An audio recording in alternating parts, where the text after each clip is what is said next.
इन्होंने जो हड़बड़ाहट में आकर झूठ बोला ना, वो भी दिखता है। तू किस बात के पैसे मांग रहा है? वो किराए नहीं दिए तुम लोगों ने। मेरा किराया दो 6 महीने का। हाँ, पिछले 6 महीने का एक एक पैसा दे चुकी हूँ मैं किराए का। ओह अच्छा, किराया दे चुके हो।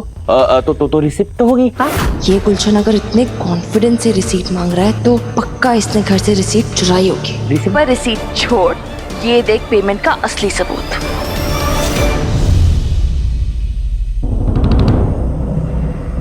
ये ले तेरे 6 महीने का किराया, सीधा बैंक ट्रांसफर मेरे अकाउंट से पूर्णा बुआ के अकाउंट में। और नेताजी ने भी तुझे पैसे दिए थे मेरे खिलाफ जाके। एक चीज पुराने जमाने की ही ठीक है, जेल। हवा जाके खुद ही खानी पड़ती है। अब क्या कर दिया तूने? हाँ?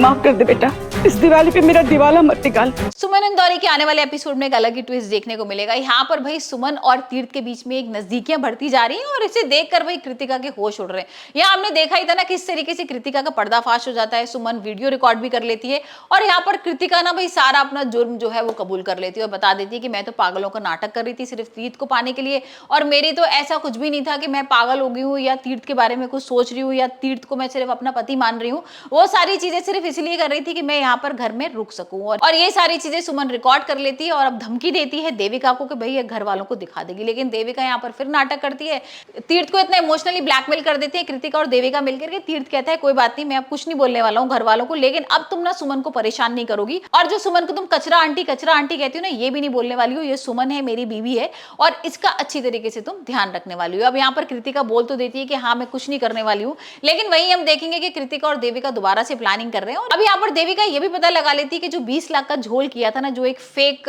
यहाँ पर तीर्थ ने बताया था कि भाई लक्ष्मी आ जाएगी, और यहाँ पर 20 लाख का फायदा हुआ है सिर्फ सुमन को घर में वापस लाने के लिए। तो और यहाँ पर ये भी खुलासा कर लेगी देविका कि भाई जो 20 लाख का झोल किया था ना, जो फेक उसने फोन कराया था तीर्थ ने कि भाई किसी तरीके से 20 लाख का फायदा हुआ है हमें, अब ये सिर्फ वो लक्ष्मी को बुलाने के लिए, मतलब सुमन की घर में एंट्री कराने के लिए कर रहा था।